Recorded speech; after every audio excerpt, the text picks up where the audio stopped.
Have you ever had that one moment where you just knew someone was trying to screw you over, and then karma came crashing down so perfectly it almost felt cinematic?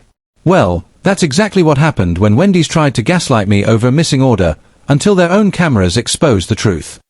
If you've ever been blamed for something that wasn't your fault, or dreamed of watching karma serve justice, smash that like button, subscribe, and get ready for one of the most unexpectedly satisfying revenge stories you'll hear today. Approx 1,000 to 1,600 words. I didn't think ordering dinner would turn into a battlefield of blame games, but here we are. It started out like any normal evening. I was tired, hungry, and wanted something quick for my family. Wendy's was the obvious choice. So, I grabbed my phone, tapped through the app, and ordered 1 Baconator single combo meal, 2 macaroni salads, and 2 chicken sandwich meals. Simple, right?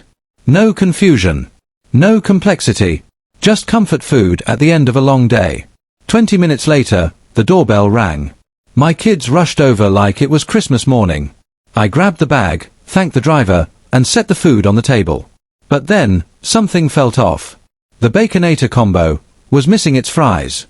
And worse, the drink was gone too. Now, maybe this doesn't sound like the end of the world. But if you've ever been hungry, really hungry, you know how much one missing fry can feel like betrayal.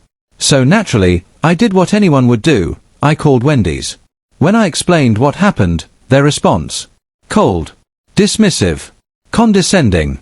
"Sir, I'm very sure your order was complete," the manager said, practically dripping with attitude. "This sounds like the delivery driver's fault." My jaw tightened. Really? They messed up, and now they were blaming the guy who just delivered my food. But fine. I called the delivery driver. When he picked up, his tone was the exact opposite. Calm, respectful, even a little apologetic. He swore up and down that Wendy's was the one who had shorted the order. He didn't just say it, he was willing to prove it. "You know what? I'll go back to the store myself," he told me. "Let's settle this once and for all." And that's when the story took a turn. The delivery guy marched back into Wendy's, straight into the lion's den.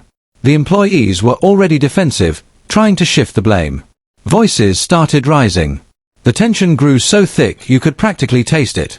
The manager even tried to shut him down in front of customers, saying, "We packed that order right.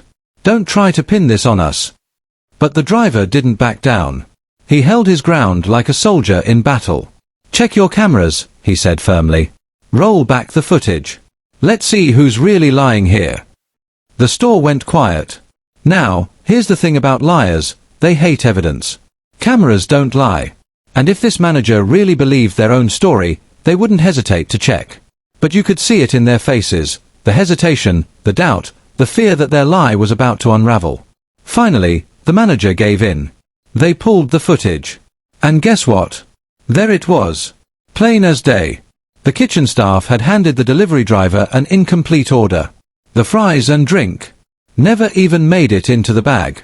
The manager's smug confidence melted faster than ice cream in July. He had no choice but to admit it. "Looks like we did miss it." Oh, how the tables turned. Suddenly, they were scrambling. They shoved a fresh set of fries and a drink into the bag and practically begged the driver to deliver it to me. Free of charge. When the driver came back to my door, he wasn't just carrying food. He was carrying victory. He laughed as he told me how the confrontation went down. And the best part? That Wendy's manager, who tried to gaslight me, to pin their own mistake on someone else, was forced to eat humble pie in front of their employees and customers. For once, the little guy didn't get steamrolled. The driver got justice. I got my full meal. And Wendy's got caught red-handed, exposed by their own cameras. It wasn't just about fries. It was about fairness. About standing up to people who think they can lie, deflect, and get away with it. And in the end, justice tasted even better than that Baconator. Sometimes revenge isn't about grand gestures. It's about making people own up to the truth. And when liars get caught, it's the sweetest revenge of all. So, what do you think? Was this the perfect example of karma serving justice hot and fresh? If this story gave you chills, or at least made you crave fries, hit that like button, share your own revenge stories in the comments, and subscribe for more tales where the little guy finally wins.